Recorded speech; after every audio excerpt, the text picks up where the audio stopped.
the person that serves as your guarantor is your employer, right? So because your employer is your guarantor, you have a 3-year visa, or it can only be sustainable that your guarantor stays your guarantor, right? So if the guarantor exits, like in my case where the guarantor has exited, then you are given 3 months. You are given 3 months, and in these 3 months, you have to look for another job, get a new guarantor, or else you are going to lose everything, right? And you will have to be returned to your country.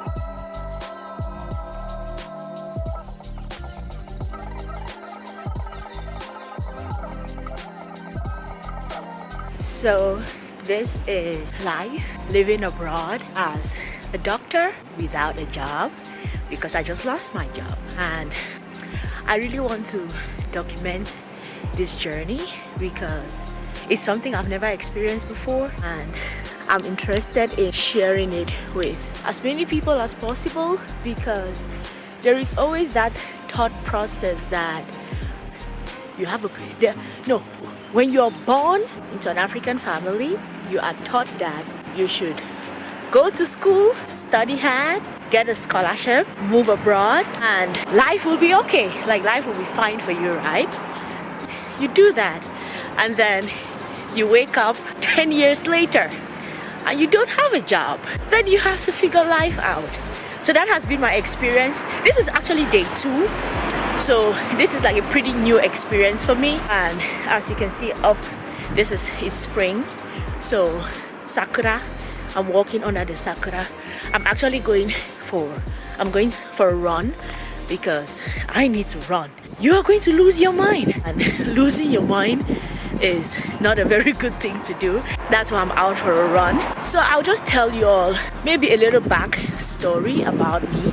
My name is Sylvie, and I've been creating content online for a long time about scholarships, how to get scholarships, but I'm a 4-time scholarship winner.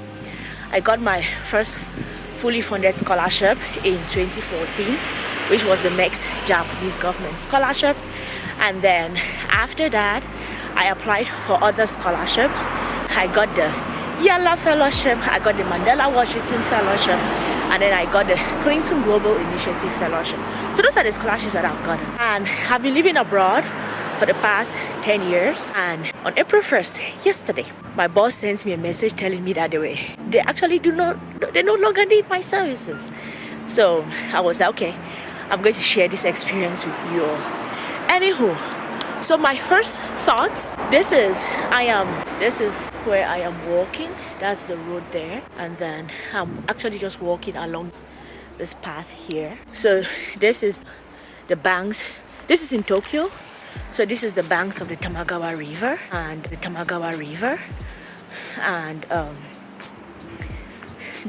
just sharing my thoughts. First thoughts on what is going on in my mind. Number 1 is that I have to figure out the visa, because the way the visa system works in Japan is there are tons of categories of visas, right?